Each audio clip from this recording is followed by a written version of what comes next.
When a consumer buys a product, the decision is usually fast, emotional, and individual. Business-to-business purchasing requires a higher burden of proof. You are not selling to a single person, you are navigating a complex web of multi-stakeholder consensus. A $50,000 software contract is not purchased on a whim. The buying cycle stretches over months because it requires explicit approval across multiple departments. Human resources evaluates usability, IT checks technical compliance, finance demands ROI, and procurement reviews the vendor terms. Because this process is so difficult, companies often try to solve their revenue problems with brute force. They fall into a common operational trap, prioritizing total lead volume over lead quality. A marketing team might celebrate generating 5,000 leads in a single month, but if those contacts lack buying authority or budget, they choke the sales team. 200 highly targeted leads from companies with a confirmed business need will always yield higher revenue. This diagram illustrates the structural bottleneck created by unchecked volume. Funnel A is flooded with those 5,000 unqualified contacts. The sales representatives are forced to waste highly paid operational hours sifting through bad data, causing the system to jam. Funnel B demonstrates a targeted approach. By restricting the intake to qualified prospects, the flow bypasses the bottleneck. The sales team only spends time on viable accounts, translating a smooth flow of data into a predictable pipeline. Successful B2B growth is not about capturing the maximum amount of raw market attention. It is a mathematical process of filtering the right attention into a structured flow. Generating business leads is an engineered system of pipeline creation. It is a rigid, measurable process rather than a creative marketing exercise. The nervous system that measures, manages, and enforces this architecture is revenue operations, or RevOps. RevOps ensures that marketing, sales, and data tools align to produce actual revenue. To understand how this works, we have to look at this revenue pipeline architecture blueprint and build the system from first principles, step by step. Every component in this schematic, from the initial target to the final output, must connect. Flawless data tracking within a CRM is required so that no lead is lost and every outcome is measured. Structuring the process this way ensures that every component is measurable, setting the stage for the specific filters we must now build to make the engine run. The system begins by defining exactly who you will ignore. This is established through strict exclusionary criteria, known as the ideal customer profile. If a company fails to define its ideal customer profile, its acquisition efforts become random. The pipeline fills with irrelevant noise, and system efficiency collapses because sales teams waste time calling on organizations that will never buy. A precise profile is built on specific variables. A corporate training provider might restrict its target to UK-based organizations with over 100 employees, a minimum revenue tier, and an active cloud technology stack. This 3D matrix plots variables to form a rigid boundary. Any lead outside this box is mathematically disqualified. Inside this locked profile, you must isolate specific buyer personas, the individuals holding decision-making power, like HR, IT, and finance leaders. Because multiple stakeholders are involved, your messaging must be segmented. An IT director needs to hear about technical depth and security integration. A finance approver only cares about cost reduction and clear return on investment. You cannot activate a single acquisition channel until these precise profiles and personas are established.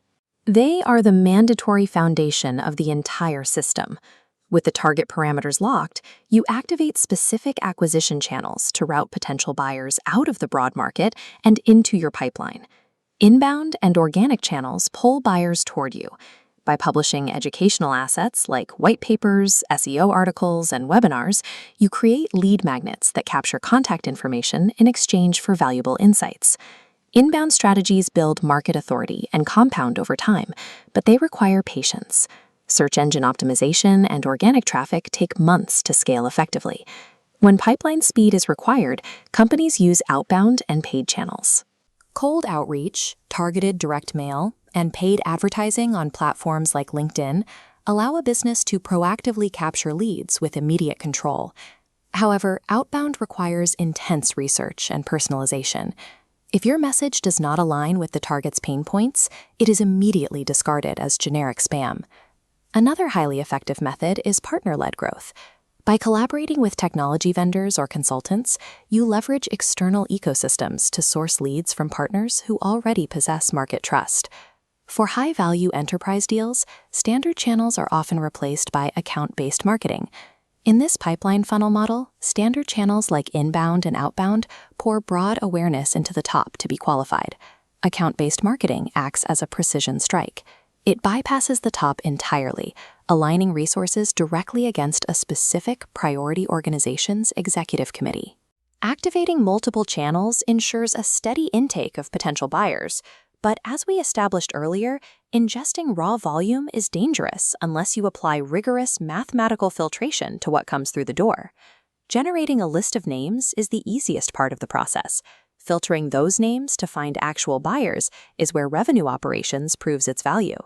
The baseline for qualification often starts with the BANT framework, determining if the prospect has budget, authority, a real need, and a clear timeline to purchase. To categorize leads effectively, RevOps separates them into marketing-qualified leads and sales-qualified leads by applying the core filtration concept of fit versus intent. This 2x2 grid plots intent horizontally and fit vertically. Fit means they match your demographic profile. Intent means active buying behavior, like requesting a demo. Only prospects in the top right quadrant, high fit and high intent, pass through as sales-qualified leads. A lead that lacks intent might just be browsing. A lead that lacks fit cannot buy your product regardless of their enthusiasm. Sending either of these to sales wastes capacity and drags down conversion metrics. Isolating leads with perfect fit and urgent intent prevents your sales team from burning operational hours on dead ends. Managing this filtration at scale requires automation. Revenue operations implements a system called lead scoring to control the flow. In this system, a lead accumulates points for positive behavioral signals, like attending a webinar or holding a target job title. Conversely, they lose points for negative traits, such as submitting a student email address. Here, a digital readout displays how these actions stack up, mathematically quantifying readiness. When the score crosses a critical threshold, active intent is confirmed. Speed to lead becomes vital before the prospect's urgency decays or they speak to a competitor. To prevent delays, RevOps enforces strict service-level agreements. These SLAs mandate that sales teams act on high-intent alerts immediately, dictating maximum response times for demo requests.